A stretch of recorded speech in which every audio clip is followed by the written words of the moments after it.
where I was looking under the page. Yeah. For like, hang on, hang on. Yeah. Like, that can't happen. Well, also, how could you do that to me, the reader? Yeah. Like, how could you take away this character? I love it.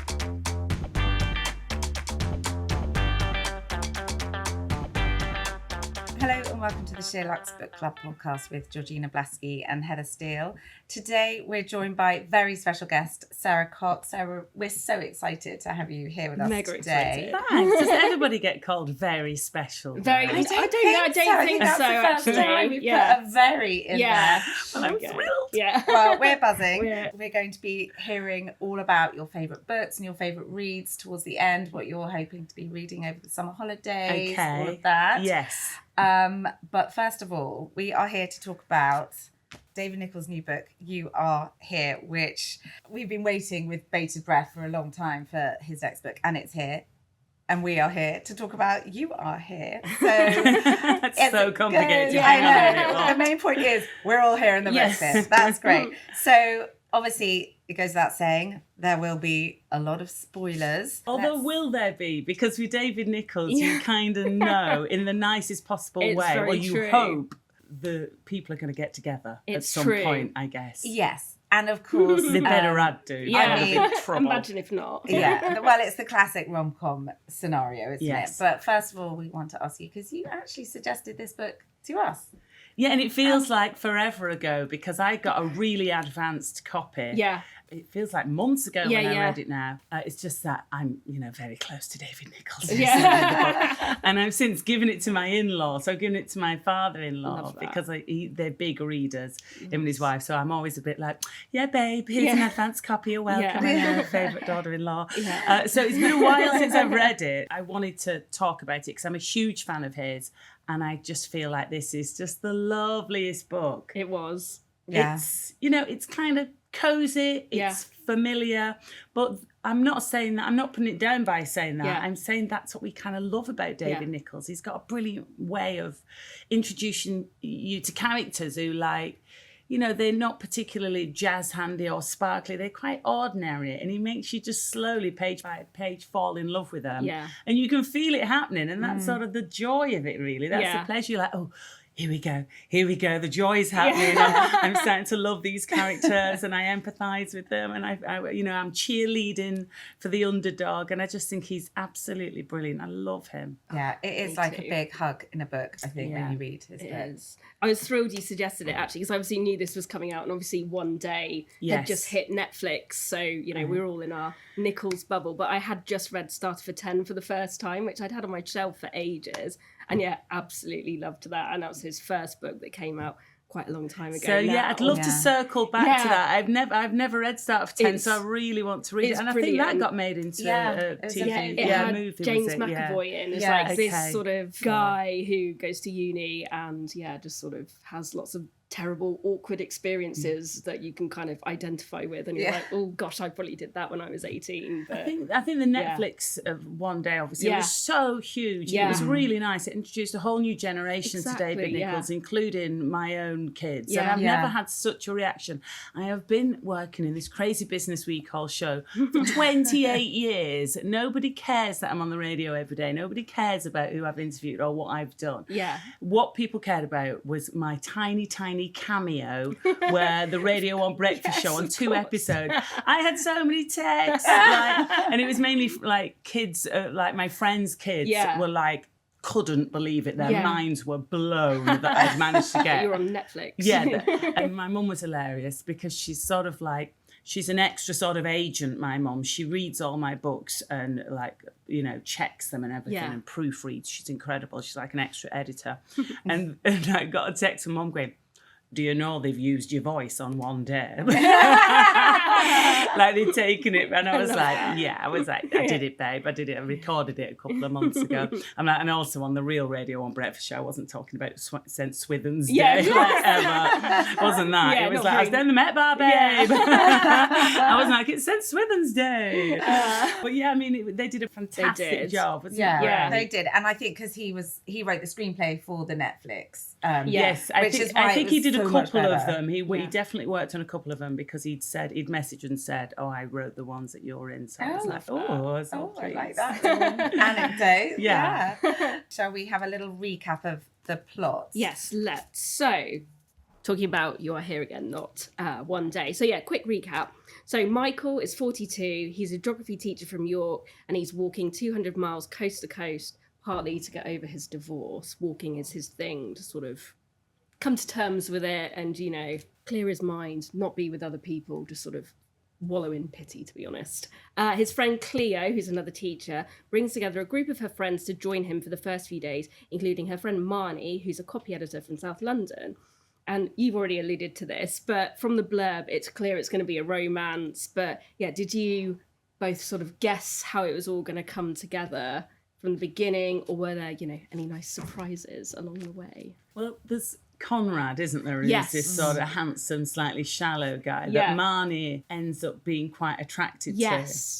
Which is a bit of a... Because you're like, excuse me, hello, can you just get to Michael, please? To the scruffy geography teacher. Yeah. But she's slightly dazzled by Conrad. Yes. But isn't really that impressed. You can kind of see through him a bit and realise you know, that they're not meant to be. And he's a bit of an idiot. So he's a little bit of a stumbling block for the romance, because there's got to be a bit of that in there. Yeah, and there's other stumbling blocks later. Yes. When his ex-wife turns up. Oh, yes. Which I actually thought was a little bit unexpected until it happened. Yeah. But I liked it, you know. I like an obstacle. I like the path to be bendy and there to be, you know, bumps in the road. So I was a bit like, no! Yeah, go away. I like the no. I like the no. Yeah. How could you do this to me, David Nicholls? But then it's like, but it's great because now I get another 50 pages as a result. So happy with did that. anybody want it to, and this is quite plot spoilery, did anybody want it to all be neatly tied up in a bow at the end of the walking holiday? Because that doesn't happen, does it? It never happened. We were talking about this actually, weren't we? Because Georgina, people who watch the book club, the podcast, will know that Georgina does like a very nice, neat ending. Or you don't like it if it's like, oh, and then this ... and you're sort of left to be like, what happened? I don't why like that. And To who be fair, and I what? don't want to have to finish a book in my head for somebody. I'm like, babe, it's your book. Finish it. Tie it all sometimes up. a bit of I feel it's almost borderline lazy. You know? Yeah, it's a bit like at school when you'd write, and it was all a dream at the end of your essay, and your teacher would be like, no, you've got to find an ending. Yeah. But when the walk does end, or they go their separate ways, I liked it kind of like what you said, because I was like, oh, there's more to come. Okay, now what's going to happen? So I guess it did. And I suppose also it's that human element that, you know what, life doesn't go smoothly. Not everything is neat and tidy. Yeah. And, you know, we saw it in one day. I mean, that was like literally the car crash of surprises at the end. And I mean, that has been the only book that I think has given me like a jump scare. Yeah. A sort of like, what? Like where I was looking under the page. Yeah. For like, hang on, hang on. Like that can't happen. Well, also, how could you do that to me, the reader? Yeah. Like, how could you take away this character I love? And I sort of wondered reading this, is there going to be that moment? Yeah. What am I in for? I suppose when you've Do you had think that a big jump scare, rock's going to tumble down off a tour or something? Exactly. You know, she's going to sort of drown in a bog. But no, and I think it's, I mean, there is a death. Yes. And it's sad, but... It's sad, but it's not... It brings them closer together rather than drives them apart, I suppose. Yeah. Oh, yeah. Yeah. It's like, what death? I was like, was it a cat? Yeah. I remember now. That was really sweet. So Brian and Barbara are the couple they meet when they're walking. Older couple. And the first time they meet them, I think Marnie and Michael are pretty much naked about to go cold water swimming, but neither of them really wants to, and they've kind of got themselves into this weird situation. Sweet. Yeah. Where they're like hugging and wrestling, and then this couple go walking past. I love that scene. You can really see it because of One Day and Netflix. You can really, those scenes, I was like, I could see that on telly. Very that would visual. be great to film. Yeah, it'd be very good. I love that bit because I think it was quite handy as well to show that, you know, life is short, and if you are going to find happiness, you know, you've got to find your one. So get on with it, Marnie. Grasp the opportunity. And I thought that was actually quite natural the way it happened, because I think I was quite surprised by it. I was like, okay, cute. But they're doing this like walking holiday, and I think that would happen. You would keep bumping into the same people in the pubs along the way because you're all obviously doing the same walk. So it felt like a sort of natural characters. Yeah, I'm getting to an age now where I'm now starting to really think about walking holidays. There we go. We can talk about those later. One of the elements of a good rom-com is whether the author effectively sort of persuades us that these two people should be together. So were you both sort of convinced that they were a good pairing? I don't think he had to do much convincing. I mean, right away, you know what you're going to get in the nicest possible way. And you were, well, I was anyway. I was definitely, I mean, no one's cheerleading for Conrad. But actually, I found, sorry to interrupt, but when I started rereading it again earlier this week, because it had been like a month or two since I'd read it, same as you, I hadn't appreciated the first time I read it that Cleo had picked Conrad for Marnie and then Tessa, who didn't show up, for Michael. I hadn't quite appreciated that she'd been that calculated, as in like, right, I'm going to bring this person for you, this person for you. I thought maybe she's just throwing a group of singles together and seeing what would happen. She'd chosen someone, I think Tessa, who we never really meet, was like a marathon runner or triathlete. That was it. So someone sporty and outdoorsy, she thought it'd be a bit more of a match. Thank God she didn't turn up. Well, exactly. Maybe that's the next one. Yeah. Well, you were here will be the next one. Yeah, they do go on a few dates, I think, towards the end. Yes. Yeah. Yes, and he describes the relationship as vigorous in every sense. Yeah. Wow. He writes these two characters really well, and although they're not the initial setup with what Cleo's after, is really quickly you're like, oh, these two kind of wounded souls, they've really gone through some heartbreak and in really different ways. They have such different marriages, but they've kind of been spat out the other end of both these relationships. And it is that feeling like you just alluded to about cheering for the underdog, and you just really want them to find each other, but you also you want the kind of the bumps in the road. And I think it acknowledges that loneliness can happen to you at any age. It isn't just something that, typically happens when, when you're elderly and when you're by yourself again, it's sort of people who just have busy lives.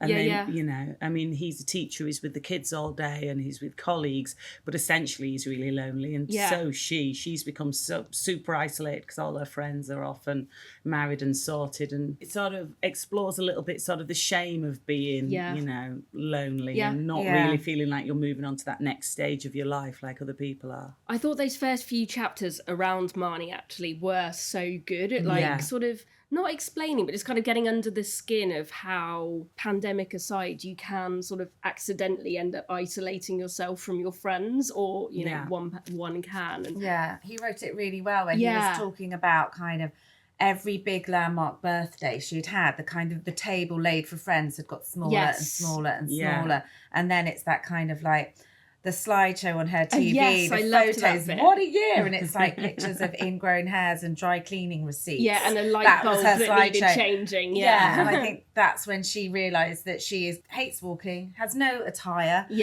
Turns up, as he observes on the train, she's like everything's squeaky clean and new, and she's got her 3 smart dresses for the evening. They're staying in these pubs, and she's so kind of ill-equipped, but she's like forcing herself to do something. It's like a New Year's resolution, isn't it? This year I've got to start meeting people and going out. And she works for herself as a copywriter. She's freelance. She's just at home in her flat, and her life has shrunk down. And she was lonely in what was obviously a very toxic marriage. To Neil. Nasty Neil. I didn't like him. I know you weren't supposed to, but again. But a wedding where people left early because they were so uncomfortable about being there. I mean, how there was a line about like the best man having to stop the caterers from stacking the chairs during the first dance. So it's like, ooh.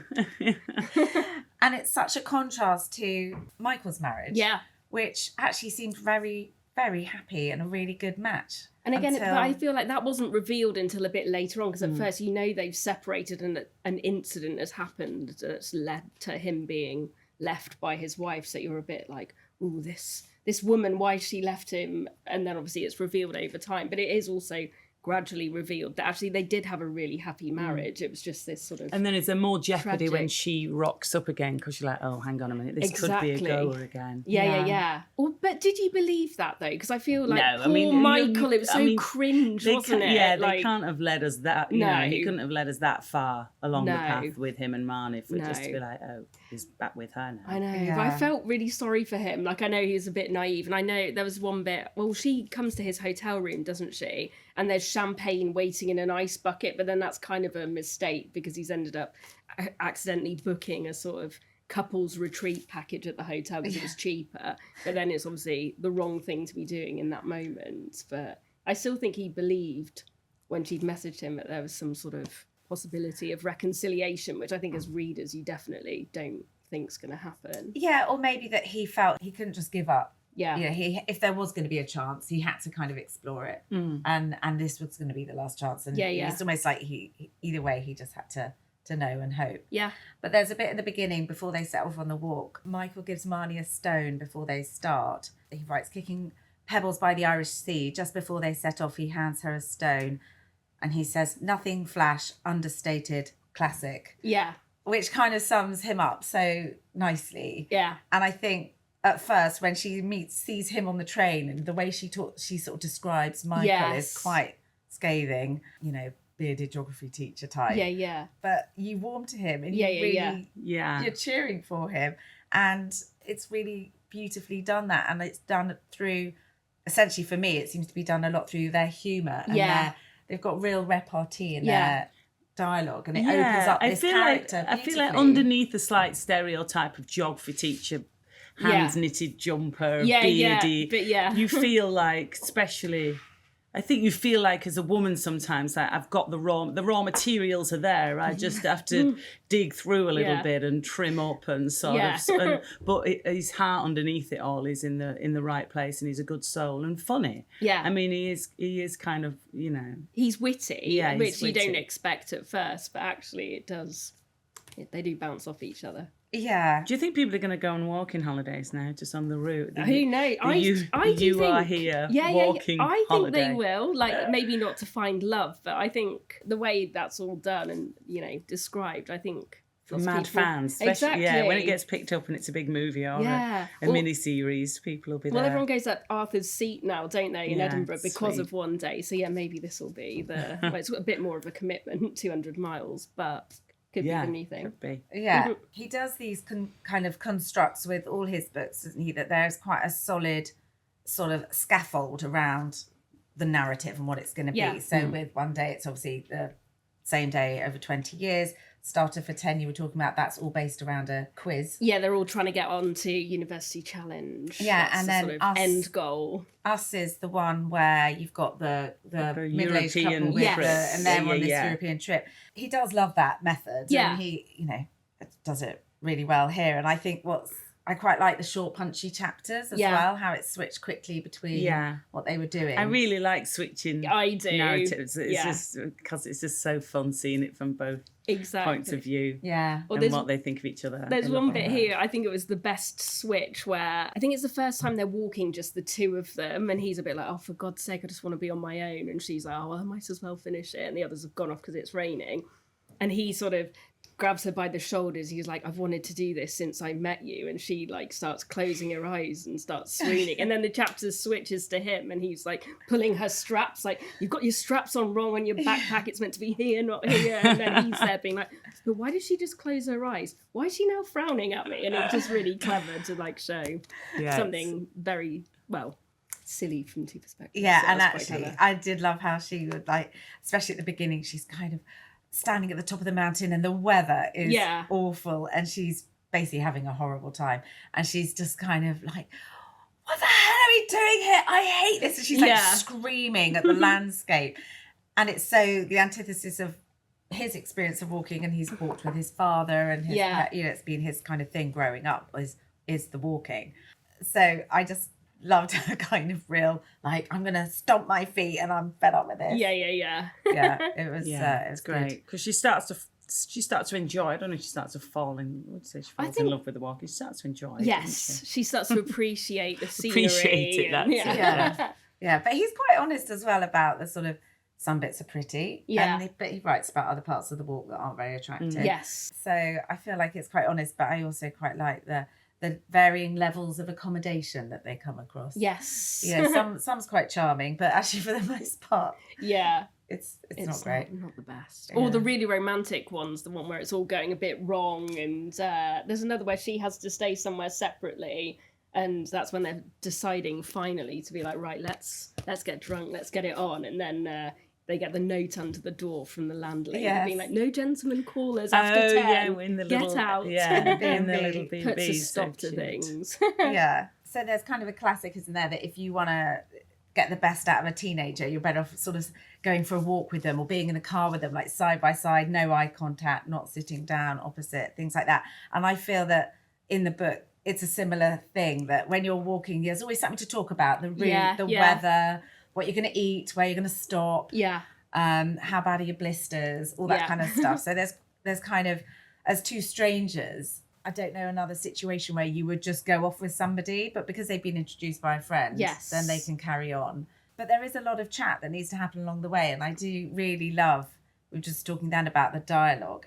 He is so funny. It's exactly my humour, listening to them. Yeah. And all the different, the little exchanges, the banter, they kind of quite quickly get into this really nice patter between them, which she never has with Conrad. With Conrad, it's all quite sort of stilted and dry, and she makes such a fool of herself. Like, she tries to make these jokes and it's like silence. Yeah, or someone starts talking over her about something else and she's like, oh, that didn't land very well. Yeah, and it's that weird thing. It's like, you can think you're really funny, but maybe you're really funny with certain people, and then other people just don't find you funny. Get it. And they don't get it.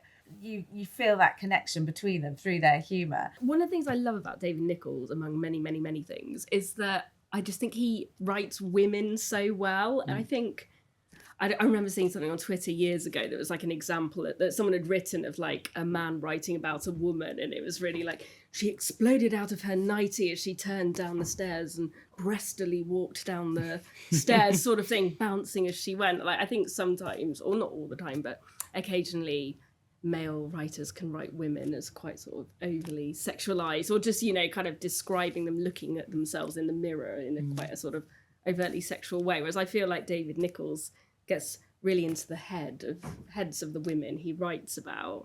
And I thought he did that especially well with Marnie. I think she just felt like a very real character that any of us could sort of identify with. I think it can be really clunky, male writers writing female characters, and like you say, David does it brilliantly in a lot of his books, I think. As a person, I mean, I keep talking about David Nicholls, like we literally like holiday together and stuff. He's not like a best mate or anything. But I've met him a few times through work. I've interviewed him a couple of times and I'm a huge fan. And when you message with him, and in person, he's not, in the best way, he's just not remotely alpha.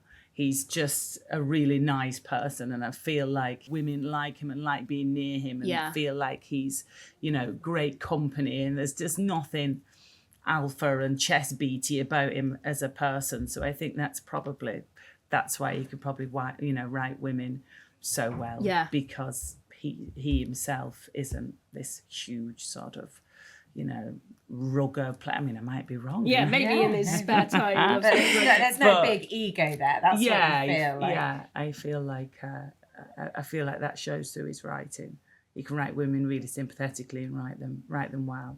He's not afraid of a funny woman. No. Which I think sometimes, men are kind of like, oh no, but women are meant to kind of, look really lovely, and it's for the man to sort of have the jokes. I mean, there's so many male comedians. Now we're getting more female comedians around. And it's like you just turn on a lot of panel shows, still male dominated. And I love that he isn't afraid of giving women that kind of the voice and the sort of originality that often seems to get assigned to men. So I quite like that he does that, and they can be a bit messy and vulnerable, and just makes it really appealing. Permission to be real. Yes. Should we go back towards talking about the ending, just to kind of finish off in terms of the walk ends, and you kind of expect them, when you start the book, I think you do expect that the walk's going to end, and that's going to be the ending, and it's all going to be nice and neat and tidy, which is how I like it. But I'm happy it wasn't. But what I loved was that, so you see the ex-wife come in, she's pregnant. Yes. That's as Marnie's walking out, realising that the champagne on ice and he's shaved off his beard and everything, and it's not for her. It's actually about another few chapters before you go back and you really find out what happened when she knocked on his door. It's not written in the way that all the other scenes have been quite linear. It suddenly switches it up, doesn't it? Because at first it's like Michael Marnie, and then it's suddenly what happened. Reveals things slower, I suppose, as it gets towards the end. Yeah. He dates Tess. Yeah. And then they eventually he comes down all the way down to London. And he's at a museum with the school kids and manages kind of an hour to go and meet her. And it's like, finally, and they're on the bench having a nice chat. I mean, I thought it was a really nice way to finish it off. I mean, it was like gentle. It kind of felt really real, but really kind of cozy and comforting. Yeah. But I still like there were like twists and turns, because right from the beginning, Cleo, his friend, the teacher, the one who brings them together, who's on the walk initially, just keeps alluding to Michael, and when she's in conversation with Marnie, that he's, something really bad happened to him. Like, he's had a really tough time. He was in hospital. Like, all these things are sort of drip fed. I don't know about you guys, but I was just really like, what's happened? You don't find out till quite later on exactly what it was. But personally, I felt obviously what happened to him was horrible, because he got beaten up by a load of kids and obviously was hospitalised. So it was a horrible thing to have happened. Not his school kids, we should say. Not his school kids. Yeah, no. It's like by a gang. They seem to like Mr. Bradshaw, even if they do find him a bit cringy. But I don't know. I was almost expecting something a bit more dramatic. Yeah, especially because his wife left him not long after that, and they say, obviously, I can see how that would affect a marriage, to like something so violent to happen where you're both together. I don't know what I was expecting, but I felt slightly when that chapter came, I was a bit like, oh, is that it? Okay. I don't know if you guys felt the same. I guess it feels like, when you say with the ending is quite gentle and it felt quite real. I guess that maybe that feels quite real, rather than it being something more dramatic or more like, oh my God. Another sort of key thing in the book is like parenthood as well, because they're both divorced. I don't think she wanted children, certainly not with Neil anyway, but Michael really did want to be a parent. But I think they both reveal quite early that they both had quite, not bad childhoods, but quite sort of unremarkable, sort of unsupportive childhoods. But that still made Michael really want to be a parent. I think there's one bit where he says like he knew from an early age that he really wanted to be a dad, because he wanted to give that the childhood he didn't have, I suppose. So it just feels extra cruel that he can't have children with his wife. And I think he sort of talks about he's not the problem, but it's because of his sperm that inability, they can't have children. Says, but also the pain of them being around children in your job every day, seeing other people's children progress through school, and there's a pain and sadness there that I think sort of plays into it as well. I think it's quite nice, like you said, they had quite unremarkable childhoods, because I think when you're writing, it's really tempting to immediately give a backstory that involves abuse or dependency issues, or kind of a parent who's not around anymore. It's a big trauma, and to go for the big trauma to try and explain a character. And I think if they have just got a background where maybe they didn't suffer huge poverty, but they perhaps weren't that well off, or the parents weren't that aspirational. I think that is quite interesting, because it's quite normal. So as we've discussed, it's a gentle book, it's a walking tour, it's a big hug in a book. It is. But in a way, not a huge amount happens. There aren't those big dramatic moments like you get in One Day. What keeps us so invested in the book, do you think? Obviously it's the characters, and we're kind of rooting for them to have this romance. But it's also the language, isn't it? It's the way he writes. It is, honestly, for me, with him. I've only read Us, One Day, Starter for 10, and this one. So there's 2 I'm missing, which I will read this summer. But it's just the way he writes, he's just so good, like so descriptive, really funny with like the tiniest little details. Like I read it in 2 days while I was on holiday, and it wasn't like a beach holiday either. I was literally like snatching moments to like read a couple of chapters, because I was just so gripped by it. Like, I've got a few bits, even right at the beginning when he's giving one of his lectures. He's like, he looked out across 30 oily, unfinished faces to describe the teenagers. And I was just like, that's so good. Like, you could just picture these sort of, slightly spotty, you know, greasy teenagers sort of looking extremely bored. And I also loved the scenes where, because Marnie's a copy editor, but on the train there, can you remember she's editing this sort of sexy book? And there's like an orgy that's going on, and she's like having to like make notes on a napkin of like, who was doing what to whom? Was he behind her? Was he in front of her? And I think describes like, passing a penis around like an MC at an open mic night. Like just little things like that. It was like so descriptive. You're like, yep, okay, I can picture that as well. Yeah, there's a bit actually I've got written down where it's like, describing the accommodation, and it says an inn where real ale drinkers snored and farted, fiberglass duvets billowing like sails. Exactly. The shower that felt like a kettle being poured down the back of his neck. The pillow is filled with something fibrous, asbestos perhaps. And I think it's brilliant. The landlord of that same inn, I think he's described as having like his face was so veiny, it was like it had been scribbled by a toddler, like just little things, and you can instantly picture someone. And for me, that's what makes it an amazing book. It's making me want to go and read it again. Exactly. Well, that's just even those bits and that. Oh it's so good. And it's still just as good the second time for sure. And it is like, for me, it's the way he writes. I feel like also the dialogue is kind of script ready for the TV adaptation. It's hard to do that. I feel like it's hard to write funny people. Yeah, of course it is. And being witty and, you know. Who would you cast for Marnie and Michael? Oh, no idea. That's such a good question. Impossible. I think when we were discussing it the other day, we were also liking that he's kind of like done lots of different people in different stages of life now, which is quite nice, because obviously one day they start off quite young, and then I think by the time the book ends they're only in their like late 30s, or he's only in his late 30s, maybe early 40s. Us, it's a slightly older couple with a sort of 21-year-old son, like, you know, when this kind of is in the middle. And a Sweet little Sorrow bit. is a teenage coming of age sort of. That's a lovely book as well. That is it didn't one of the feel ones. like it didn't make as many ripples for some reason. It's a great actress who we had on Morning Live last week.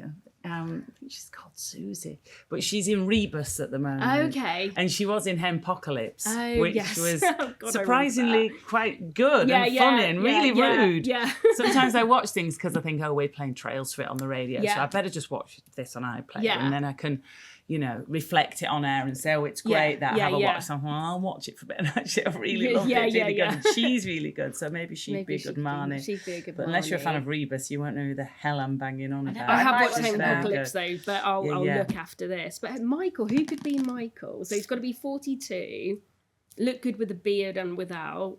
You can't have them too good looking. No, exactly. No. Yeah, it's got to be cute. I mean, I love people like Rafe Spall, but he's he's a bit older now, isn't he?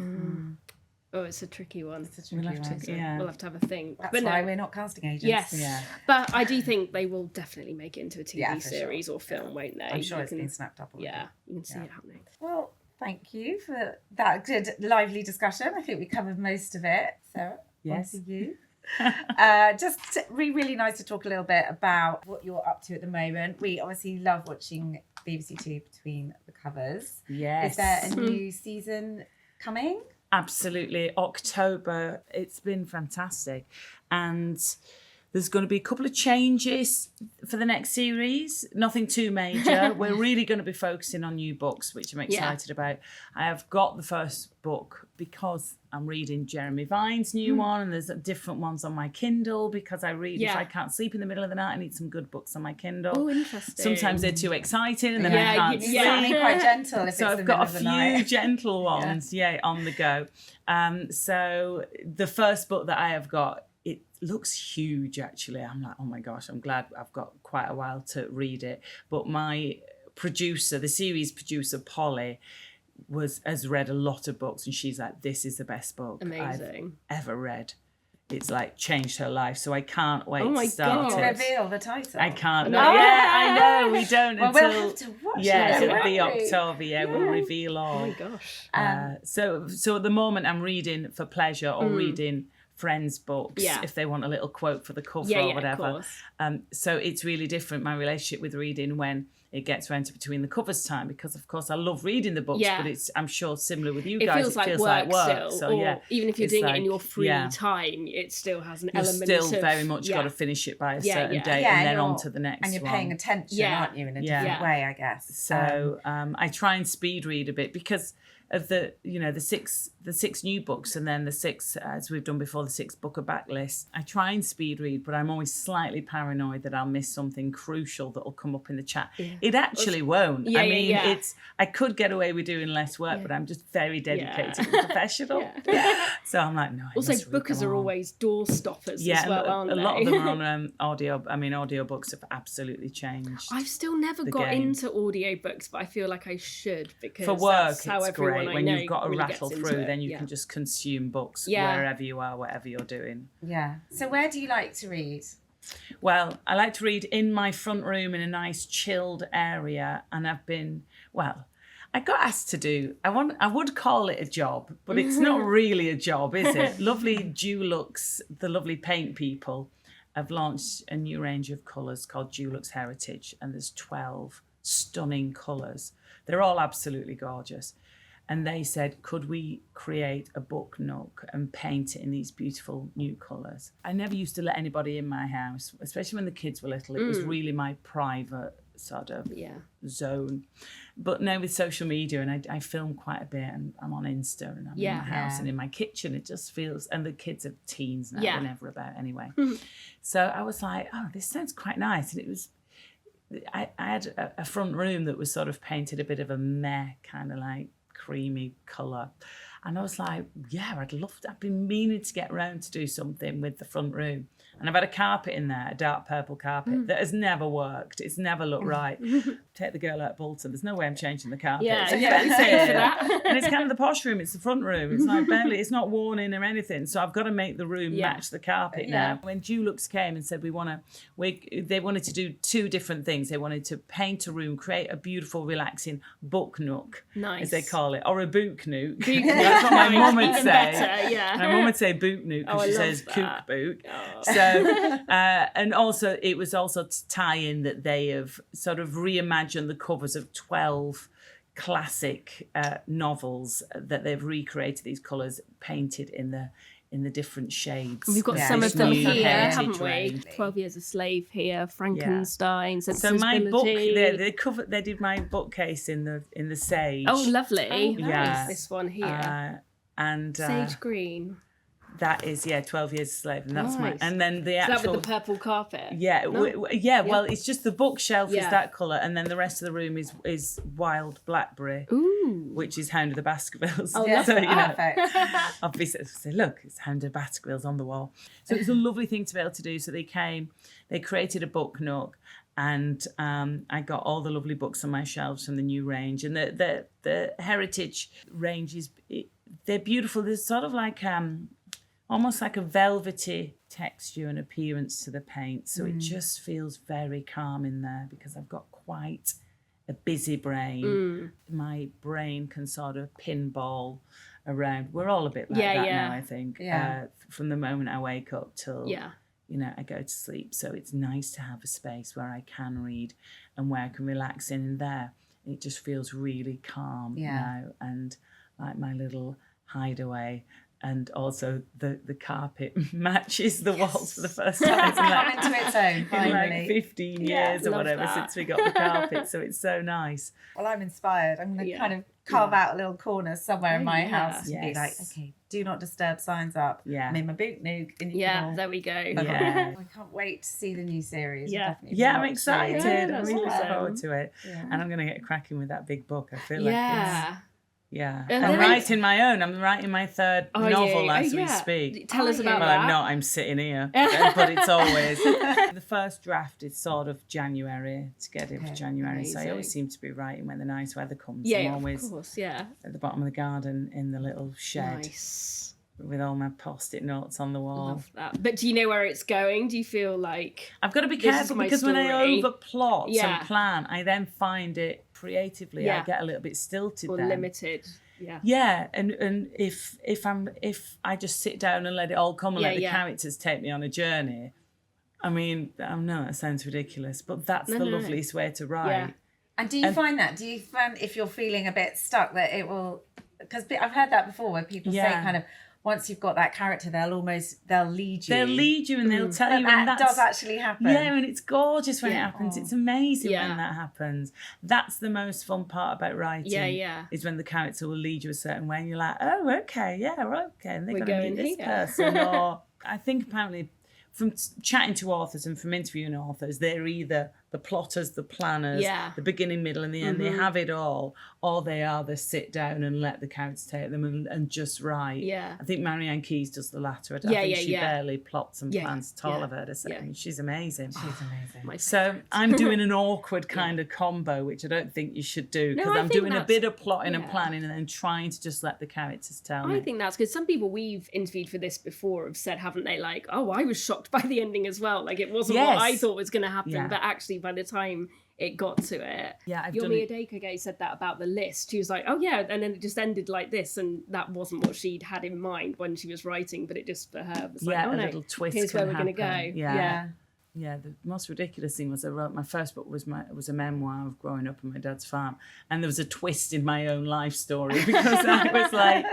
oh God, it started off sort of as a love letter to my dad, because I'm a bit of a daddy's girl and growing up on the farm, but through writing the book, I guess I kind of knew it, but it really became clear. And that was the plot twist, that it was all my mum. Yeah. Like, I have my mum to thank for everything. She's an absolute pain sometimes, and we do each other's heads in, but she was always at my elbow and, you know, cheering me on, shoving me forward, keeping me in line, and always being interested and always being supportive. And you just can't see it when you're that close to someone. And it took me to write the memoir to be like, damn, thanks, Mum. Yeah. It's really about my mum, this book. Amazing. I know. Wow.